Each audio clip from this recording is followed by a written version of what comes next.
네, 아쉬운 오늘장 이렇게 마감을 했지만 저희는 또 내일장을 준비해 봐야 됩니다. 쉴 틈이 없죠. 그러면은 어떤 종목 위주로 봐야 될지 투자자분들이 궁금해하고 또 많이 검색한 인기 검색 10개 종목을 통해서 내일 시장을 정리해 보겠습니다. MBN골드 정석일 매니저와 함께 할게요. 어서 오세요. 네, 안녕하세요. 네, 안녕하십니까. 네.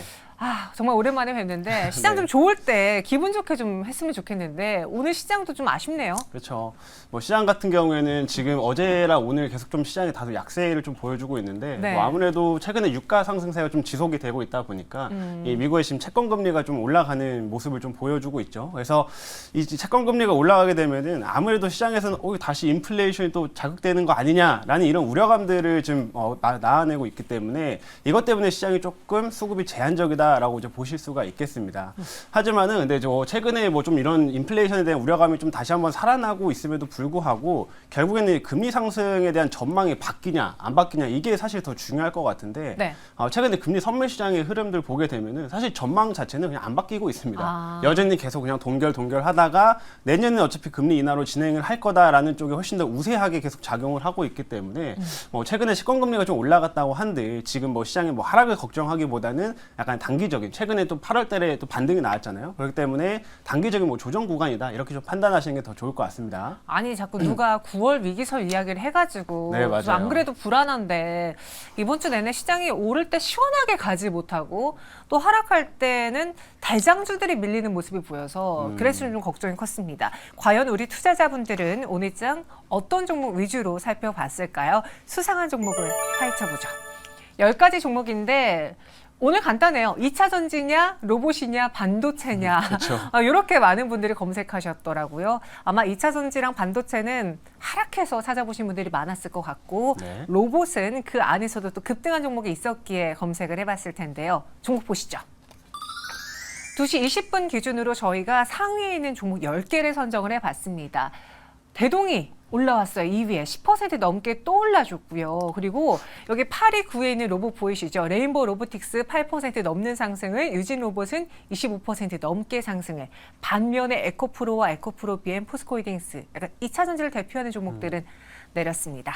여기서 걱정이 가장 큰 거는 에코프로지 않을까 싶어서 언제부터 100만 원이 깨지면 속보가 나오더라고요. 그쵸. 네, 예전에는 100만 원 올라가서 속보가 나왔는데 맞습니다. 이제는 장중에 에코프로가 100만 원이 하회되면은 100만 원 이탈 막 이렇게 속보 뜨는데 오늘장의 하락은 무엇 때문으로 보셨는지 이제는 좀 연일 밀렸는데 반등 나올 때 되지 않았습니까?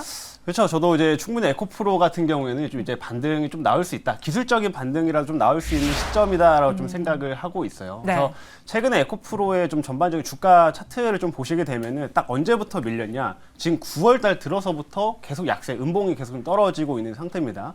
이거를 뭐 간단하게 좀 이슈를 좀 체크를 해보게 되면은 에코프로 같은 경우 최근에 좀 기대감으로 8월 달에는 MSCI 관련된 이슈가 좀 있었잖아요. 맞아요. 그래서 그때는 MSCI 지수, 한국 지수가 이제 리밸런싱 되면서 이제 거기에 되기 때문에 이제는 그거에 대한 기대감으로 8월 말쯤에 주가가 한 차례 상승을 했어요. 근데 지금 딱 이제 그게 리밸런싱이 다 끝나는 시점이죠. 그래서 9월 달부터 이제 추종 자금들이 더 이상 들어오지 않으면서 오히려 이제 매도가 나오는 그런 현상들이 좀 발생했다라고 좀 볼 수가 있습니다. 그래서 정확하게 딱 9월 딱 1일을 기점으로 해가지고 에코프로 BM 이런 2차전지 대형 종목들의 외국인들의 매도세가 일제히 좀 나왔어요. 그래서 단기적인 좀 재료 소멸로 인한 좀 하락이다라고 좀 판단을 하시면 될 것 같고 뭐 지금 연일 한 음봉이 좀 계속 떨어졌기 때문에 이제는 어느 정도 기술적인 반등을 좀 기대해 볼 수 있는 시점이고요. 그리고 지금 아까 제가 지수를 좀 말씀을 드렸잖아요. 네. 그래서 지금 지수를 아직 뭐 하락을 걱정할 때는 아니다 이렇게 좀 설명을 드렸기 때문에 오늘도 코스닥 같은 경우에는 한 900포인트 정도에서 조금 강한 지지력 어느 정도 확인을 시켜줬습니다. 그렇기 때문에 한 900포인트 정도 부근에서는 다시 한번 좀 이런 매수세가 좀 유입될 수 있다고 보여지고요. 만약에 내일이라도 당장 채권 금리가 조금이라도 내려온다고 하면은 다시 이런 대형주 쪽의 매수세들이 어느 정도 들어올 수 있기 때문에 충분히 지금 시점에서는 조금 이제 반등을 한번 기대해 볼 만한 그런 시점이다. 이렇게 말씀드려 보도록 할게요. 약간 또 코스닥을 대표하는 종목이다 보니까 그쵸. 그 지수의 방어력도 확인한다면은 에코프로 역시도 방어력을 확인해주지 않겠느냐라는 그쵸. 이야기고 네. 저도 이제 2차 전지를 갖고 있는 사람으로서 네. 눈여겨보고 있는 사람으로서 본다면 공매도라는 뉴스 나올 때마다 짜증나요. 맞아요. 근데 보니까 오늘 에코프로도 좀 오후 1시를 기준으로 공매도 잔고가 늘어났다라는 그런 이야기가 있었고 또 더불어서 계속 그 2차전지 인버스 ETF도 생기고 맞아요. 이거 뭐 네. 약간 빠져라 약간 좀 그런 느낌이 들어서 기분이 좋지만은 않았거든요. 네네. 근데 여전히 그런 이슈 심리로 인해서 주가가 좀 밀릴 수도 있는 거예요. 아니면 이제 더 이상 그런 거 신경 안 쓰고 펀더멘탈적으로만 움직이게 될까요? 그래서 당연히 에코프로나 에코프로 BM 이런 종목들은 사실 지금은 뭔가 펀더멘탈적인 측면보다는 사실 이런 수급적인 이벤트, 수급적인 측면에 사실 영향을 더 많이 받습니다. 그렇기 때문에 이러한 공매도가 좀 다시 증가했다라는 이슈나 이런 것들은 약간의 좀 부정적으로 작용될 수는 있어요. 실제로 저도 한번 이제 공매도 비율이나 이런 걸 한번 체크를 해봤더니 네. 에코프로가 7월 달까지만 하더라도 그 공매도 비중이 한 2% 정도가 됐는데 최근에 좀 하락세가 나오고 MSCI 이제 재료도 좀 소멸이 됐기 때문에 다시 한 5%까지 비중이 좀 늘어났더라고요. 그래서 에코프로에 대한 공매도가 지금 1조 원을 다시 한번 넘어섰다라고 좀 볼 수가 있는데 사실 워낙 시가총액이 좀 큰 금액이다 보니까 뭐 단순히 공매도가 1조다 이러면은 되게 좀 걱정스럽잖아요. 근데 사실 시가총액이 워낙 크기 때문에 이 정도의 공매도 비중을 충분히 가져갈 수 있는 수준이다. 저는 그렇게 생각을 하고 있고요. 오히려 역으로 만약에 지수가 좀 반등이 나오는 구간에서는 다시 이러한 공매도들 일정 부분 반대로 이제 쇼커버 물량들로 또 작용이 될 수가 있기 때문에 그런 부분까지 고려하면은 뭐 과도한 하락이나 이런 걸 걱정할 필요까지는 없겠다라는 의견을 좀 드리도록 하겠습니다. 공매도 잔고가 늘어났지만 이 정도 시총에 이 정도 공매도 잔고는 그렇죠. 과열까지는 아니기 때문에 네. 걱정할 필요는 없다라고 해주셨고요. 두 번째 제 오늘의 고민은 그거였어요. 뭐 바이든 대통령, 트럼프 대통령 관련한 기사가 있던데. 네, 맞습니다. 네, 트럼프 대통령이 다시 또 대통령이 된다면 전 대통령이 그렇죠. 다시 대통령이 된다면 바이든 싫어. 바이든 기존에 하고 있던 거 다 스톱 바꿀 거야. 그러니까 뭐 친환경 관련한 정책도 다 삭감. 뭐 전기차 관련해서도 너무 광풍이야 뭐 이러면서 안 해 이런 이야기가 있던데 그쵸. 그럼 또 국내 2차 전지에게도 악재가 될 수 있는 거 오늘 그것 때문에 밀린 건 아니죠? 일단은 그거는 좀 먼저 말씀드리면 너무 그냥 과도한 우려다라고 네. 좀 먼저 말씀을 좀 드리고 싶고요. 아무래도 대선이 일단 내년에 있다 보니까 어느 정도 이러한 미국의 정책적인 변화가 있을 수도 있지 않나라는 우려감들 혹은 이런 생각들은 충분히 가져갈 수는 있습니다. 하지만 뭐 내년 대선까지는 아직 충분한 시간이 좀 많이 남아 있기 때문에 이거를 벌써 걱정할 필요는 없다라고 좀 판단이 되고요. 네. 그리고 지금 공화당 쪽에서는 당연히 지금 트럼프 대통령이 어느 정도 지지율 쪽에서는 앞서고 있는 모습이긴 하지만 어느 정도 예전에 비해서는 조금 전반적인 미국의 지지율에서는 약간 뒤쳐져 좀 떨어졌다라고 좀 볼 수가 있는 부분이 있어요. 왜냐하면은 트럼프 대통령이 예전에는 한참 이제 공업지대 이런 중공업 중심으로 해가지고 전통 산업들을 많이 좀 밀어줬었잖아요. 그쪽이 지지 세력이다 보니까. 근데 지금은 사실 이쪽 구간에서도 바이든을 은근히 지지하는 그 지지율도 꽤 많이 나오고 있습니다. 그래서 예전에 비해서는 조금 이제 분위기가 좀 바뀌었지 않았나라고 저는 판단을 하고 있고요. 그래서 뭐 트럼프 대통령이 워낙 좀 쇼맨십이 강한 사람이다 보니까 사실 이러한 이슈들은 좀 자주 나올 수도 있어요. 자주 나올 수도 있는데 뭐 이거에 대해서 뭐 진짜 정책이 당장 바뀔 거다 이렇게 좀 생각하는 건 너무 과도한 우려라고 판단되기 때문에 딱히 이거에 대해서는 지금은 걱정하실 필요는 없다 이렇게 말씀드릴게요. 다행입니다. 네. 에코프로를 오늘장 또 추가 하락이 나와서 걱정하신 분들이 많았을 텐데요. 내일의 경우에는 이게 기술적인 반등일 수도 있지만 그래도 네. 업이 될 것 같다, 상승할 것 같다라는 의견을 주셨고요. 이번에는 2위에 있는 대동 볼게요. 지난번에 이제 상한가 가고 네. 그리고 좀 쉬었다 갈 줄 알았는데 거의 바로 움직이고 있습니다. 그쵸. 이게 그 농슬라라는 단어가 붙을 정도로 농객의 테슬라라고 하는데 대동 어떻게 보십니까? 대동 같은 경우에는 정말 예전에는 쉽게 말하면 좀 되게 가치주의 개념이었거든요. 정말 뭐 실적이나 이런 거에 비해서 되게 싼 밸류를 좀 싸게 받고 있는 그런 종목으로 좀 평가가 됐는데 요즘에 이제 대동은 이제 그 가치주에서 좀 성장주로 넘어가고 있다 이렇게 좀 말씀을 드리고 싶어요. 트랙터인데. 그렇죠. 네. 이게 사실 뭐 농기계 만든 업체가 뭐 성장하면 얼마나 성장할까 이런 생각을 하실 수도 있지만 실제로 실적 성장 추이를 좀 보시게 되면 다른 이제 성장주가 못지않게 좀 가파른 성장세도 많이 보여주고 있는 상태고 그리고 대동에서 지금 아까 그 농슬라라고 말씀해 주셨던 것처럼 네. 이 자율주행 분야를 계속 좀 준비하고 있는 상황이거든요. 실제로 지금 자율주행 관련된 트랙터를 예전부터 뭐 개발을 하고 지금도 지금 이미 생산을 좀 하고 있는데 이제 조만간 자율주행 레벨 3가 탑재된 트랙터가 또 나온다고 합니다. 이런 거 나온다고 하니까 결국에는 지금 이 농기계에서도 자율주행 쪽으로 많이 좀 변화를 하고 있는 상황인데 지금 미국에서 대표적인 뭐 기업이 존디어라고 하는 업체가 있거든요. 이 농기계 쪽에서 1등 업체예요. 1등 업체인데 그 업체가 지금 자율주행 레벨 4까지 갔어요. 4까지 갔고 그거를 좀 뒤이어서 빠르게 쫓아가고 있는 게 대동이기 때문에 실제로 글로벌 측면에서도 어느 정도 경쟁력이 좀 있다라고 좀 보시면 될 것 같습니다. 그래서 이러한 그 모멘텀들을 좀 기반을 해가지고 예전에는 그냥 뭐 단순히 농기계니까 그냥 싸다라는 관점에서 싸서 사면은 조금 오르면 팔고 이런 관점이었지만 지금 이제 정말 그러한 성장성이 좀 크게 나올 수 있다. 그리고 자율주행 모멘텀이 붙으면 훨씬 예전보다는 더 높은 밸류를 받을 수 있다라는 기대감들이 붙고 있기 때문에 앞으로가 좀 더 기대가 되는 뭐 그런 종목이다 이렇게 말씀드릴게요. 그럼 지금 제 눈이 잘못된 건가요? 지금 조금 전에 대동 다운이 떴거든요. 네. 이거는 제가 왜 말씀드리면 제가 오늘 이제 방송 작가님하고 의견을 얘기 나누다 보니까 네. 내일 오를까 떨어지까를 맞아요. 얘기해달라고 그건 하시더라고요. 맞아요. 그래서 대동이 일단 지금 단기적으로는 지금 엄청난 급등세가 나왔거든요. 그래서 대동이 처음에 얼마 전에 한 3, 4일 정도부터 좀 시세가 나왔는데 처음에는 포스코 관련된 뭐 이슈들이 좀 등장을 했었어요. 그래서 포스코 관련해가지고 이 포스코 제철소 안에서 어떤 로봇 관련된 이런 MOU를 체결했다라는 소식이 나오면서 그때부터 주가 상승세가 시작이 됐는데 거기서부터 보게 되면 지금 주가 상승이 거의 한 50%, 60% 이상 나왔거든요. 네. 그래서 단기적으로 워낙 좀 가파른 상승이 나왔기 때문에 뭐 내일장 같은 경우는 약간의 눌림은 충분히 나올 수 있다라고 좀 판단을 하고요. 그리고 오늘만 하더라도 장중에 한 20% 넘게 올라갔잖아요. 그래서 그런 부분들 고려하면 일단 내일은 살짝 조심하고 추후에 좀 눌렸을 때 다시 보는 전략으로 우리가 공략할 수 있다. 이렇게 말씀드리겠습니다. 그럼 실제로 대동이 가치주에서 성장주로 바뀌고 있다고 네. 했잖아요. 어떻게 보면은 안 그래도 로봇 하고 싶었는데 포스코 손을 잡아서 그렇죠. 네, 시장에 정말 제대로 인식을 시켰는데 대동 눌렸을 때 개인적으로 담아갈 의향이 있으세요? 그렇죠. 대동 아까 제가 말씀드린 모멘텀처럼 충분히 지금 눌렸을 경우에는 담아갈 수 있다고 좀 판단이 되고요. 최근에도 뭐 실적 성장 흐름들이 여전히 좀 좋은 상황이기 때문에 사실 밸류가 좀 최근 주가가 좀 올라왔다고 하더라도 아직은 그렇게 안 비쌉니다. 안 비싸기 때문에 단기적으로 시세가 많이 나오긴 했지만 눌림목을 활용해서 좀 공략하면 충분히 시세를 줄 수 있는 구간들은 계속 나온다라고 좀 판단을 하고 있고 그리고 한 가지 추가로 말씀을 드리면 지금 대동 같은 경우에는 실제로 이렇게 해외 수출이 되게 좋거든요. 수출이 좋다 보니까 특히 북미 쪽에서 되게 잘 나가요. 근데 북미 쪽에서는 지금 글로벌 그냥 탑3 안에 들어왔습니다. 그래서 세 손가락 안에 드는 기업이기 때문에 조금 이제 눌린 경우에는 우리가 좀 주목해 볼 수 있다. 이렇게 말씀드릴게요. 근데 궁금한 게요. 네. 이 시장 안에서 농기계 시장 안에서 탑3 잘 나간다는 거 오케이 인정해. 네. 그런데 이 농업이라는 산업 자체가 그렇죠.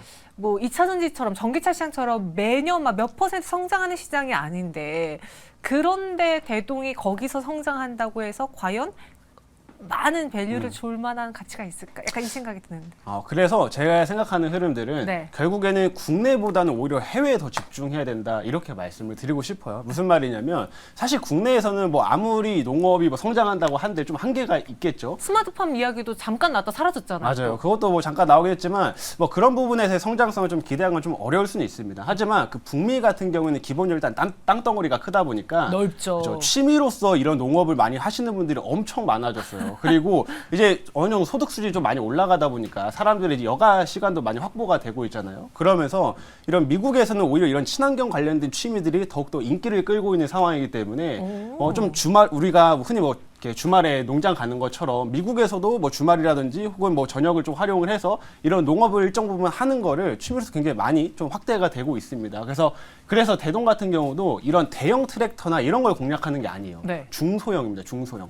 그래서 이런 중소형 중심의 트랙터를 생산을 하고 이 중소형 시장에서 이제 탑3 안에 들어가기 때문에 이러한 취미 생활과 좀 연결이 돼서 성장성이 이렇게 더 나올 수 있다. 이렇게 말씀드릴게요. 이 파이 자체를 잘 골랐네요. 그쵸. 대동 인기 검색 2위에 올랐고 연일 상승을 했기에 내일은 쉰다지만 그래도 성장성이 있어 보인다. 난 오히려 눌렸을 때 담아가 보겠다라는 의견 주셨습니다. 이번에는 로봇 갈게요. 오늘 같은 날 또 로봇 말 안 하면은 서운하잖아요. 그렇죠. 레인보우 로보틱스도 있지만 유진 로봇이 모처럼 강하게 뛰어 올랐는데 유진 로봇이 25% 넘게 급등했네요. 내일장에도 좀 추가 상승이 나올까요? 유진 로봇 같은 경우에는 뭐 충분히 좀 더 볼 수 있는 그런 종목이다라고 좀 말씀을 드리고 싶은 게 지금 시장에서 모멘텀이 일단 가장 좋은 종목이 로봇주다라고 좀 말씀을 드리고 싶어요. 사실 오늘 로봇주가 뭐 정말 다른 종목들은 다른 섹터들은 흐름들이 좋진 않았지만 로봇 섹터가 엄청 오전부터 강했잖아요. 맞아요. 근데 로봇주가 강했던 이제 이유나 이런 걸 생각을 해보게 되면 사실은 특별한 이유는 없었습니다. 그래서 이 로봇주 쪽으로 이런 강한 수급들이 유입되는 이유는 뭘까를 생각해 보면 결국에는 최근에 계속해서 성장주를 좀 중심으로 해서 순환매가 좀 돌고 있는 모습이고요. 그리고 조만간 두산 로보틱스가 이제 IPO를 좀 하게 되죠. 그래서 일정으로 말씀을 드리면 한 9월 중순 때 기관들이 일단 수요 조사를 먼저 하게 됩니다. 그리고 나서 9월 말쯤에 이제 일반 청약에 들어가게 되는데 그렇게 되면 이제 두산 로보틱스에 대한 상장 기대감이 있기 때문에 이걸로 오늘 로봇 관련된 섹터들이 좀 강했다 이렇게 말씀을 드릴 수가 있어요. 근데 제가 그 중에서 이 유진 로봇을 좀 더 긍정적으로 보고 있는 이유가 뭐냐면 오늘 이제 두산 로보틱스 쪽에서 공시가 하나 나왔습니다. 뭐요? 이제 앞으로 자금을 조달을 할 거잖아요. 네. 이제 상장을 하면 자금을 조달할 건데 이 자금 조달한 걸 어디에 쓸 거냐라고 했을 때 조금 전 한 60% 정도 되는 금액을 새로운 기업을 인수하거나 뭐 지분을 확보하거나 이런 데 돈을 쓰겠다라고 했어요. 그래서 이거 때문에 오늘 유진 로봇이 좀 강세를 보인 건데 지금 두산 로보틱스 같은 경우에 이제 자율주행도 어느 정도 접목된 로봇이라든 이런 것들을 좀 많이 키워가고 있는 상태거든요. 그래서 만약에 새로운 기업들을 인수하거나 뭐 지분을 확보하거나 했을 때 이러한 자율주행 로봇에 대한 기술력을 갖고 있는 기업들, 요게 좀 더 오를 수 있다 이렇게 보시면 돼요. 근데 그게 유진 로봇입니다. 그래서 오늘 유진 로봇이 유독 강세를 보였는데 저도 이제 그것 때문에 이제 한번 좀 생각을 해보고 유진 로봇의 사업부를 한번 다시 체크를 해봤는데 이제 그런 부분이 있기 때문에 오늘 유독 강세를 보였다라고 판단하시면 되고요. 그래서 이 모멘텀으로 만약에 좀 로봇 섹터들의 좋은 긍정적인 흐름들이 내일까지도 이어진다고 하면 충분히 좀 더 추가 상승 한번 기대해볼 만한 종목이다 이렇게 말씀드릴게요. 그 몇 달 전에 삼성이 누구 손을 잡을까 하면서 막 한 명씩 주가 맞아요. 튀어올랐던 적이 있었잖아요. 이번에는 두산이 누구 손을 잡을까 하면서 또 유진 로봇이 오늘장 튀어올랐다고 하는데 제가 원래는 유진 로봇 하면은 그 로봇 청소기만 생각을 했는데 네네. 여기 자율주행이라는 모멘텀도 갖고 있다고 네. 들었어요. 그럼 이 유진 로봇을 단순히 로봇 청소기 관련주로 말하는 거는 너무 축소해서 모멘텀 보는 건가요? 그렇죠. 유진 로봇이 사실 로봇 청소기 쪽에서는 모멘텀이 그렇게 좀 크진 않고요. 이제 유진 로봇이 사업부 매출 비중을 보게 되면은 이 물류 로봇 쪽에서 좀 더 많은 비중이 나옵니다. 그래서 이쪽 관련돼 가지고 자율주행을 좀 탑재된 로봇들을 생산을 이미 하고 있고 많은 고객사들한테 좀 공급을 하고 있는 단계이기 때문에 이러한 부분들로 좀 앞으로 더 두산과 좀 시너지가 낼 수도 있다. 아직은 확정이 아니니까요. 확정 아니지만. 낼 수도 있다라는 그런 기대감으로 좀 주가가 많이 오른 거라고 좀 보시면 될 것 같아요. 로봇 청소기보다는 이런 자율주행 관련된 로봇 모멘텀에 좀 더 포커스를 두자 이렇게 말씀드리겠습니다. 네. 두산 그리고 자율주행 모멘텀 네. 로봇 그래서 유진 로봇이 올랐다라고 정리해 주셨고요. 내일장도 오르지 않겠느냐 전망해 봤습니다. 마지막으로는 10위에 있는 파도 볼게요. 파도 제가 기억하기로는 이렇게 상장 첫날 네. 이건 뭐 따따블 가냐 안 가냐로 기사가 나왔지만 이게 뭐야 하면서 되게 실망스러웠던 종목이었거든요. 맞아요. 근데 뒤늦게 빛을 발하네요. 네, 파도 같은 경우에는 사실 이제 처음에 이제 공모 청약에 하신 분들 같은 경우에는 좀 실망을 하셨을 거예요. 맞아요. 뭐 보통 이제 그 상장 관련돼가 좀 규정이 좀 바뀌고 나서 정말 뭐 따따블도 가는 거 아니냐 뭐 이런 기대감들이 엄청 컸었기 때문에 좀 이제 공모청에 참여하신 분들이 많을 것 같은데 사실 그 당시에는 파두의 좀 밸류나 이런 부분들이 너무 높게 평가받은 거 아니냐 이런 의견들이 좀 강했습니다. 왜냐하면 그 당시에는 좀 전반적인 반도체 업황 자체가 아직은 뭐 그렇게 좀 긍정적인 분위기로 흘러가지는 않았었어요. 그래서 뭐 최근에 수출도 계속 한동안 안 좋았었고 또 그리고 그 중에서 이 파두가 지금 설계하는 게 SSD를 설계를 하거든요. 근데 유독 그 디램이라든지 뭐 낸드라든지 이런 제품들이 있잖아요. 근데 그 중에서 이 SSD가 유독 가격이 최근에 안 올랐어요. 다른 거는 그래도 조금 반등의 조짐이라든지 뭐 감산이라든지 이런 효과들이 계속 있었는데 유독 SSD는 뭐 계속 가격이 좀 빠지는 이런 흐름들이 나오다 보니까 파두가 이거 제대로 못 갈 거다. 이런 식의 평가들이 많았습니다. 그래서 처음에는 좀 상장하고 나서 좀 실망감을 좀 많이 만들었었지만은 결국에는 지금 반도체 업황에 대한 기대감 다시 한번 좀 살아나면서 다시 한번 이제 본 모습을 좀 보여주고 있다. 이렇게 말씀드리겠습니다. 보니까 거의 시총이 2조 원에 육박하던데요. 네, 맞아요. 엄청 커요. 저는 엄청 작은 중소형주인 줄 알았는데 네. 시총이 2조면은 꽤 큰 회사잖아요. 그렇죠. 근데 요즘 파도뿐 아니라 새내기주들 안에서 뭐 반도체, 바이오 이런 종목들이 팍팍 뛰어오르는 모습 보이던데 네. 이게 새내기주 안에서의 텐베거를 노리는 분들 때문이에요? 아니면 전국 단타 대회가 열린 거예요?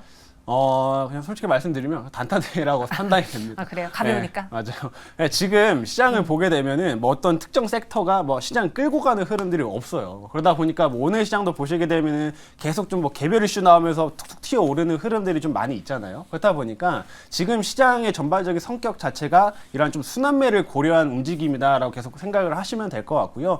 그래서 최근에 신규 상장주들 같은 경우에는 앞에 좀 매물도 좀 비교적 적고 하기 때문에 이런 단기성 흐름들을 만들기에 좀 더 용이하다라고 판단을 하시면 될 것 같습니다. 그래서 그런 움직임으로 좀 어느 정도 다른 그 관련된 종목들은 시세가 좀 나왔다, 순환이 돌고 있다라고 좀 판단이 되고요. 그래서 그 안에서도 뭐 신규 상장주라고 해서 무조건 뭐 단기로 매매하자 이런 관점보다는 앞으로 좀 더 충분히 성장성이 나올 수 있는 종목들을 좀 지그시 가져가는 전략들로 저는 접근하는 게 좀 더 메리트가 크다 이렇게 말씀드려보도록 하겠습니다. 알겠습니다. 인기 검색 10위 파도까지 봤어요. 그럼 오늘 투자자분들이 많이 검색한 이 종목들의 내일장의 흐름은 어떨지 예측 한번 해보겠습니다.